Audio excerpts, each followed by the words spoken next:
와이프도 좋아하시지만요. 의외로 또 그 술, 담배를 많이 하시는 남성분들도 이 음식을 한번 드셔보더니 상당히 맛있다고 많이들 좋아들 하시다고요. 그리고 이게 맛이 깔끔해요. 깔끔해요. 그래서 왜 입맛은 없는데 좀 출출하고 뭔가 식사는 해야 될 것 같은데 할 때 그럴 때 생각이 나시면 이 요리를 한번 해보세요. 괜찮아요. 자, 이렇게 하셔가지고 이것을 한 옆에다 두도록 할게요. 될 수 있으면 차게 보관을 하시면 돼요. 자, 이렇게 준비를 하고요. 그리고 이제 제가 여기에 들어가는 이 쌈을 준비를 하시면 되고, 저는 이렇게 사각으로 된 걸 구입을 했고요. 원형으로 된 것도 있어요. 그걸 구입을 하셔도 되는데, 이제 쌈을 쌀 때는 뭐 사각이 때로는 편리도 하더라고요. 그래서 이걸 준비를 했고요.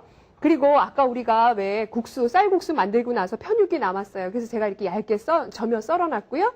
요 깻잎도 역시 얇게 채쳐놨고, 숙주도 그냥 뜨거운 물에 한번 데쳐놨어요. 이렇게 준비를 했어요. 이것은 아까 쌀국수를 만들고 남은 재료라서 이렇게 준비를 했고, 만약에 별도로 이 음식을 준비를 하고 싶으시면은요, 요즘 왜 웰빙이라 해가지고 새싹 채소 많이들 드시잖아요. 새싹 채소를 넣으셔도 좋고, 훈제 연어를 같이 또 사용을 하셔도 좋아요. 자, 저는 편육이 있어서 편육을 사용을 하는데 편육이 없어요. 그런데 또 고기를 사다 덩어리채로 삶으려 하면 시간도 번거롭고 여러 가지 뭐 비용도 좀 많이 든다 싶으시면 이렇게 쇠고기 등심을 샤브샤브용으로 얇게 썰어 오세요. 그래서 이것을 끓는 물에 그냥 넣어가지고 익혀내세요. 그래서 이 고기를 넣어도 맛이 있어요. 만약에 집에 불고기감이 있으면 불고기감을 이 과정을 해서 조리를 해내시면 돼요. 해가지고 제가 이것을 이쪽에다 건져 놓도록 할게요. 이제 너무 많은 채소만 가다 보면 조금 드시다가 조금 맛이 좀 밋밋할 수 있잖아요. 이래서 좀 고기를 데쳐서 넣어주시는 것도 바람직해요. 자, 이렇게 했고요. 됐습니다. 제가 이것을 옆에다 놓도록 하고요. 자, 팬을 넣고 제가 여기다가 요거는 이제 상추를 준비를 했고요. 상추는 그냥 뭐 한 1cm로 이렇게 채 썰듯이 썰어주시면 돼요. 양상추로 하셔도 되고요. 자, 됐습니다. 이렇게 해서 준비를 하고요. 여기 표고버섯 또 얇게 저며 썰을게요.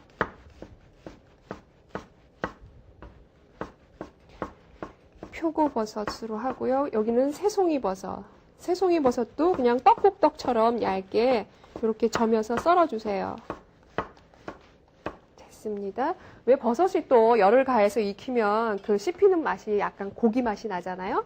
그래서 하시면 되고요. 식용유를 좀 두르세요. 자, 식용유는 한 반 큰술에서 한 큰술 사이만 둘러주시고요.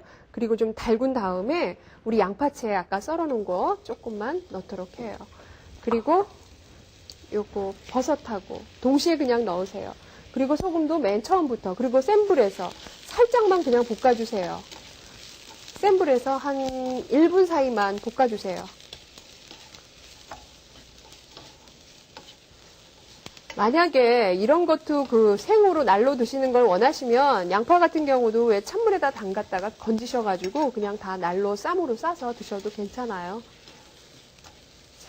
근데 이제 뭐 아이들이나 여성분들은 이런 것이 조금 거북하다 하시면 저같이 이렇게 살짝만 한번 볶아주시면 돼요. 자, 됐습니다. 이것을 자, 불 끄고요. 여기다가 건지도록 할게요.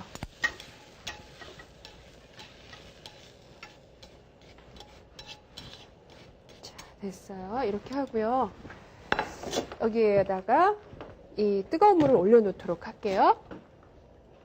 자, 물은 끓기 시작해가지고요. 약간 한김 나가도록 식혀주세요. 한 80도? 그 정도가 좋아요. 자, 이렇게 한 다음에 제가 여기를 조금 닦도록 할게요. 하고, 우리 준비한 이 라이스 페이퍼 요것을요, 이렇게 넣어주세요. 근데 펄펄 끓는 물에다 넣으시면 안 돼요. 지금이 딱 좋고요. 한번 끓었어요. 그래서 한김 나가고요. 자, 이렇게 넣어주세요. 약간 이렇게, 그러니까 손이 들어갈 정도도 괜찮아요. 이렇게 해서 약간 그 부드러운 느낌이 나면 건지시면 돼요. 이렇게 하셔가지고 이거 원형을요 잘 유지하셔가지고 이렇게 접시에다 놔주세요. 이렇게 하시고 우리가 익혀낸 재료들 있잖아요. 준비한 재료들을 갖다 넣으시는데 이것을 골고루 원하는 취향에 따라서 조금 넣으시면 돼요. 제가 깻잎, 숙주, 뭐 상추, 고기, 편육, 이것은 아까 우리 국수하고 남은 편육. 자, 이렇게 준비를 하시면 돼요. 자, 이렇게 하셔가지고 이제 싸주시면 돼요. 참 부드럽고 얇으면서도 이 안에 있는 채소들이요, 잘 싸져요. 그리고 뭐 특별하게 무슨 접착용 뭐 물이라든가 뭐 달걀 흰자 그런 거 준비 안 하셔도 돼요. 자, 이렇게 해서 준비를 하시면 되고요. 제가 여기 완성 접시를 준비를 했어요. 여기다 한번 담아 볼게요. 자, 괜찮죠? 이거 차갑게 해서 드셔도 맛이 있어요. 저는 오늘 이렇게 그 쌀국수하고 남은 재료도 사용했고, 또 그리고 뭐 숙주, 깻잎, 상추 이런 걸 사용을 했는데요. 만약에 예를 들어서 뭐 잡채가 남았어요, 드시다. 그러면 내용물을 한번 잡채로 바꿔보셔도 좋고요. 아니면요, 뭐 집안에 여러 나물이 있으면 나물을 또 응용하셔도 괜찮아요. 그것은 취향에 따라 자꾸 응용을 해 나가시면요, 또 새로운 요리가 창조되잖아요. 그리고 소스를 이쪽에다가 곁들여서 제가 담을게요. 그래서 이 소스는 찍어 드시는 것보다는 푹 적셔 드시는 그런 차원으로 한번 즐겨보세요. 어때요? 괜찮죠? 큰 효용이 입맛도 찾으실 수 있을 거예요.